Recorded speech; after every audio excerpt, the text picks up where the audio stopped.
Hello guys, welcome back to our channel. Guys, నిన్న Uppal stadium మీదుగా జరిగిన ఎస్ఆర్హెచ్ అలాగే ఎంఐ మ్యాచ్లో ఎస్ఆర్హెచ్ టీం అయితే ఒక అద్భుతమైన విక్టరీ కొట్టింది. ఒకటి కాదు, రెండు కాదు, ఏకంగా 33 పరుగులతో గెలిచింది.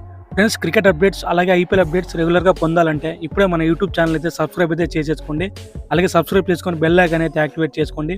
మీరు సబ్స్క్రైబ్ చేసుకొని బెల్ ఐకాన్ యాక్టివేట్ కనుక చేసుకుంటే నేను చేసే వీడియోస్ మీకు నోటిఫికేషన్ ద్వారా త్వరగా అయితే వస్తాయి.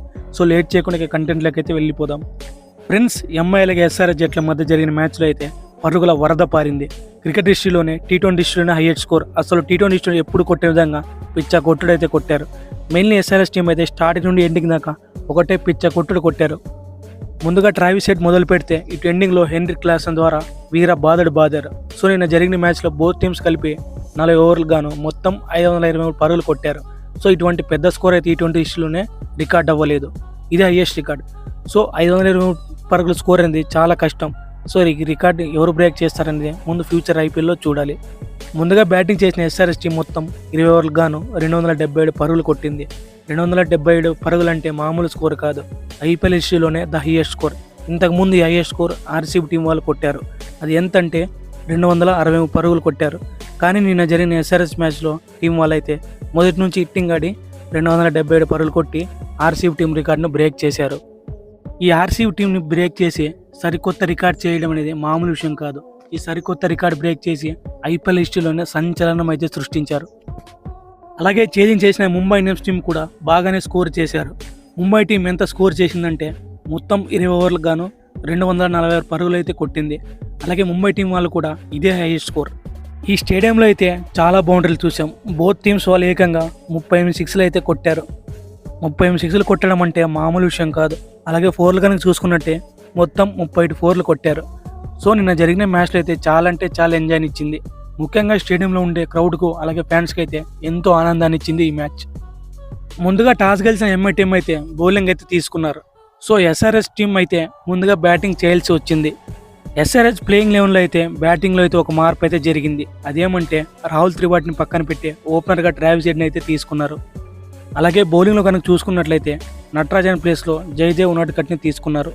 ఇక ఎస్ఆర్హెచ్ బ్యాటింగ్ గురించి మాట్లాడుకున్నట్లయితే ముందుగా ఓపెనర్గా వచ్చిన ట్రావిస్ హెడ్ అయితే చిత్తగొట్టాడు భయ్యా. ఫస్ట్ బాల్ నుంచి మొదలు పెడితే అటు తను ఆడిన చివరి బాల్ వరకు ఉతికారేసాడు. ట్రావిస్ హెడ్ అయితే ఎక్కడ కూడా తగ్గలేదు. ఆ తర్వాత వచ్చిన అభిషేక్ శర్మ కూడా పవర్ఫుల్ నాకైతే ఆడాడు. ఆ తర్వాత మార్క్రమ్ క్లాసన్ అయితే వీర బాదారు. ఎస్ఆర్హెచ్లో ఈ 4 బ్యాట్స్మెన్స్ అయితే ముంబై ఇండియన్స్ బౌలర్కి చుక్కలు.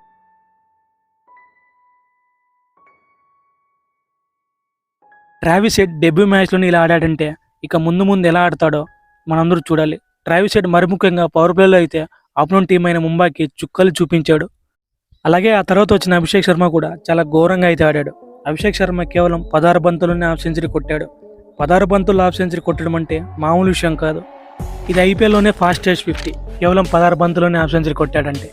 ట్రావిస్ హెడ్ 18 బంతులు హాఫ్ సెంచరీ చేస్తే అభిషేక్ శర్మ కేవలం 16 బంతులను హాఫ్ సెంచరీ చేసి తన రికార్డును క్రియేట్ చేశాడు. ఇక ఎస్ఆర్హెచ్ టీం 10 ఓవర్లకు గాను 140 పరుగులు అయితే కొట్టింది. ఇంతవరకు ఐపీఎల్ హిస్టరీలోనే కేవలం 10 ఓవర్లకి 140 పరుగులు ఏ ఫ్రాంచైజీ కూడా కొట్టలేదు. ఆ తర్వాత Travis head, Abhishek Sharma out అయిన తర్వాత క్లాసన్ అయితే రెచ్చిపోయి బ్యాటింగ్ అయితే చేశాడు. లాస్ట్ మ్యాచ్ కేకేఆర్తో ఎక్కడైతే ఆపాడో అక్కడి నుంచి స్టార్ట్ చేసి ముంబై బౌలర్కి ముప్పు తిప్పలు పెట్టి కేవలం 34 బంతుల్లోనే 89 పరుగులు అయితే కొట్టాడు.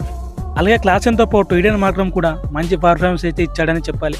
ఎస్ఆర్హెచ్ టీం మొత్తం 20 ఓవర్లకు గాను 277 పరుగులు అయితే కొట్టింది. ఇక ముంబై ఇండియన్స్ బ్యాటింగ్ అని చూసుకున్నట్టయితే ఓపెనర్స్కి వచ్చిన రోహిత్ శర్మ అలాగే ఇషాన్ కిషన్ మంచి స్టార్ట్ అయితే ఇచ్చారు. ముఖ్యంగా ఇషాన్ కిషన్ అయితే ముంబై ఇండియన్స్ టీంకి క్రూషియల్ నాకైతే ఆడాడు. ఇషాన్ కిషన్ కేవలం 13 బంతుల్లోనే 34 పరుగులు అయితే కొట్టాడు. అలాగే రోహిత్ శర్మ 18 బంతుల్లోనే 26 పరుగులు కొట్టాడు. ఎస్ఆర్హెచ్ స్కోర్ని బట్టి ముంబై ఇండియన్స్ టీం అయితే ఓపెనర్స్ అయితే మంచి స్టార్ట్ అయితే తన టీంకి అయితే ఇచ్చారు. ఆ తర్వాత నెంబర్ 3లో వచ్చిన నవన్దీప్ కూడా 14 బంతుల్లోనే కేవలం 34 పరుగులు కొట్టి ముంబై ఇండియన్స్ టీంకి మంచి స్టార్ట్ అయితే ఇచ్చాడు.